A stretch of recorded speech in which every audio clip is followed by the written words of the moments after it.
कडनं हा रिपोर्ट आल्यानंतर ज्याच्यामध्ये डीजीसीएने व्हीएसआरला 28च्या ऍक्सिडेंटसाठी त्या ठिकाणी जबाबदार धरलं आणि मग हा रिपोर्ट जेव्हा 24 तारखेला परवा जेव्हा आला, तो रिपोर्ट आल्यानंतर हा रिपोर्ट घेऊन मी कालच्या दिवशी मुंबईला FIR करण्यासाठी गेलो होतो. तो माझा तिथं अधिकार आहे. तिथं आमचा FIR हा घेतला नाही. मग FIR तिथं घेतला नसला तर मग आम्ही आज बारामतीला जाऊन FIR करण्याचा प्रयत्न केला. 3 तास काल आणि 3 तास आज पोलीस अधिकाऱ्यांच्या समोर बसून सुद्धा आमचा तिथं FIR स्वीकारला गेला नाही. खरं तर आमचा अधिकार आहे आणि आमच्या अधिकाराच्या अंतर्गत आम्हाला FIR हा करता येतो.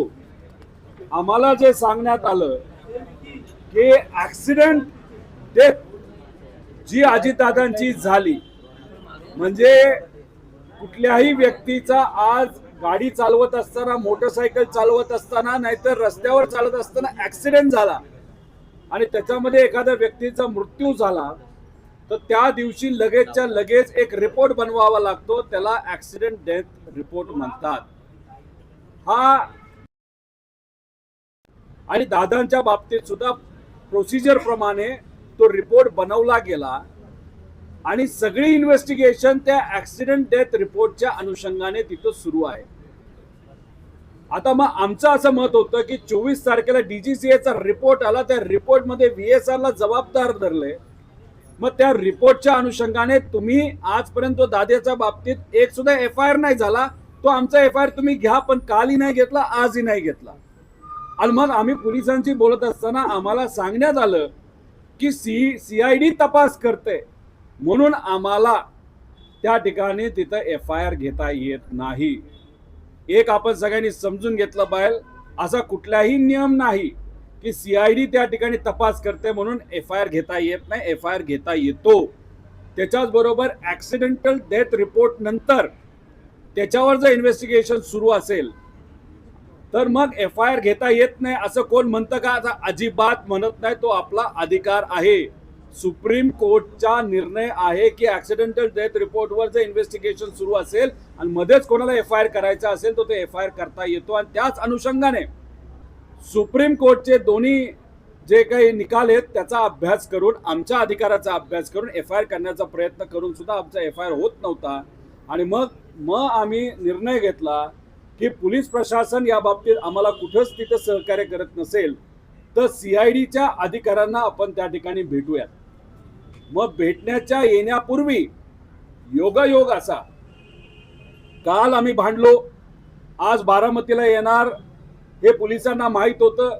आणि ह्या दोन्ही गोष्टीकडे कदाचित बघितल्यानंतर आणि लोकांची प्रतिक्रिया बघितल्यानंतर, लोकांचं प्रेशर बघितल्यानंतर 27 दिवसानंतर आज CIDने तिथं प्रेस कॉन्फरन्स घेतली. प्रेस कॉन्फरन्स ज्या अधिकाऱ्यांनी घेतली आणि या CIDचे जे प्रमुख अधिकारी आहेत त्यांच्याबद्दल माहिती घेतल्यानंतर ते अधिकारी चांगल्या प्रतिमेचे आहेत. आम्हाला काय सगळीकडेच राजकारण करायचं असं नाही. हे अधिकारी चांगले आहेत. त्याच्याच बरोबर 2 SP जे आहेत त्यांचं बॅकग्राऊंड सुद्धा जर आपण बघितलं तर चांगलं आहे असं आम्हाला कळतंय. आता याच्यात आम्ही जेव्हा या अधिकाऱ्यांची प्रेस बघितली, ती प्रेस कुठेही त्याच्यामध्ये कुठलीही माहिती ही मीडियाला सांगण्यात आली नाही. आम्ही करतोय, आम्ही ऍक्सिडेंटल डेथ रिपोर्टवर इन्व्हेस्टिगेशन करतोय. आम्ही बरीच माहिती गोळा केली. आम्ही करतोय, योग्य दिशेनं आम्ही त्या ठिकाणी नेऊ, याच्यावर त्यांनी त्या ठिकाणी बोललेत. आता त्यांना आम्ही विचारलं की साहेब, तुमची प्रेस आम्ही सुद्धा बघितली. प्रेस आम्ही बघितल्यानंतर आम्हाला असं वाटलं की तुम्ही कुठेतरी हा जो डीजीसीएचा रिपोर्ट आहे, या रिपोर्ट बद्दल जे परवा आलाय 24 तारखेला, तो रिपोर्ट बद्दल तुम्ही काहीतरी प्रेसला सांगाल की आमच्याकडे रिपोर्ट आलाय. तिथं चर्चा करत असताना त्यांचं म्हणणं आलं की हा रिपोर्ट अजूनपर्यंत आम्ही बघितलेला नाही. ठीक आहे, त्यांनी सांगत असताना आम्हाला विशिष्ट फॉर्मॅटमध्ये लागतो असं सांगितलं. आणि पण हा रिपोर्ट सगळ्या प्रेसवाल्यांकडे आहे. DGCAच्या ऑफिशियल वेबसाईटवर आहे आणि याच्यामध्ये सरळ सरळ 5 विमानं ही ग्राउंड करण्यात आली. म्हणजे अजितदादांना दिलेलं विमान हे खराब होतं, हे DGCA तिथं स्वीकारतंय. मग खराब होतं, चुकून दिलं का मुद्दामून दिलं, हा प्रश्न जेव्हा आम्ही विचारतो त्याला आपण म्हणतो क्रिमिनल कॉन्स्पिरसी. आणि म्हणून आमचं मत होतं की FIR घेतला पाहिजे. आता FIR CID आमचा FIR घेऊ शकता का? 100% आयोग, कारण का ते SP लेवलचे ते FIR घेऊ शकतात. त्यांनी इथं घेतला का? नाही घेतला. मग आम्ही त्यांच्याशी चर्चा करत असताना त्यांनी बाकी काही गोष्टी सांगितल्या की आमची एन्क्वायरी चालू आहे, ती नंतर तुम्हाला आम्ही त्या बाबतीत नक्कीच सांगू.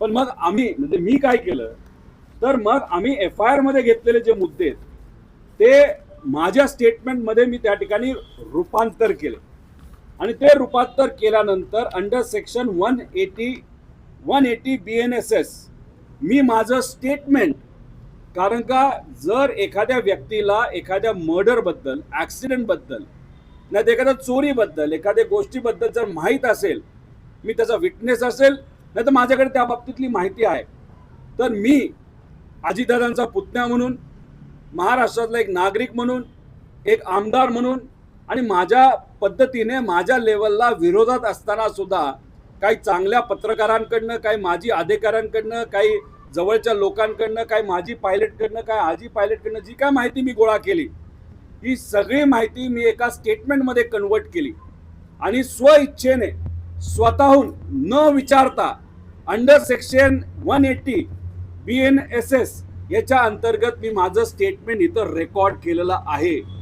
ते रेकॉर्ड केलेल्या स्टेटमेंटमध्ये मी काही एजन्सीची नावं घेतलेत. माझं डाऊट आहे DGCAवर, कारण का आपल्यालाही माहिती आहे मंत्री, एव्हिएशन मंत्री, त्यांचे नेते चंद्रबाबा नायडू, त्यांची जी कंपनी आहे त्या कंपनी VSRला फंडिंग केलंय.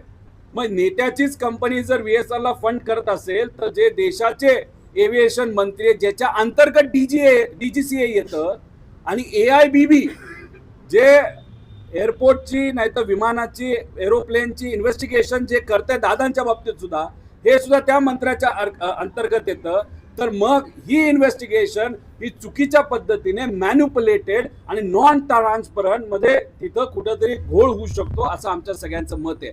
म्हणून आमचं मत होतं की तुम्ही DGCA पण तिथं कारवाई करा, कारण DGCA रिपोर्टमध्ये म्हणतंय एअर वर्दीनेस नव्हता.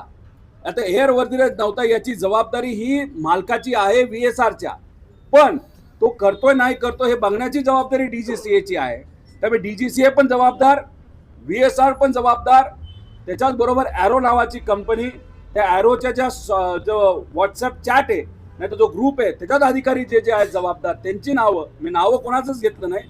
आणि ह्याला क्रिमिनल कॉन्स्पिरसी असल्यानंतर एखादी संस्था नाही तर व्यक्ती जो क्रिमिनल कॉन्स्पिरसीमध्ये, ज्याला आपण घातपात करण्याच्या मागे जो व्यक्ती नाही तर काही संस्था असेल, त्याचं बिना नाव घेता आम्ही असे सगळे विषय त्या ठिकाणी दिलेत. आणि माझ्याकडे जे सगळे पुरावे आलेत ते सगळे पुरावे या देशाचा एक नागरिक म्हणून त्या ठिकाणी मी तिथं सगळे पुरावे दिलेले आहेत. आणि त्या बाबतीत CID काय करतं हे आपल्या सर्वांना त्या ठिकाणी बघावं लागेल. पण दुसरी की याच्यात तो जबाबदार आहे, VSR जबाबदार आहे, DGCA सांगून सुद्धा FIR जो होत नाहीये, तो FIR होत नसल्यामुळे आम्हाला शंका वाटते की हा घात आहे का, अशी शंका लोकांच्या मनामध्ये त्या ठिकाणी आहे.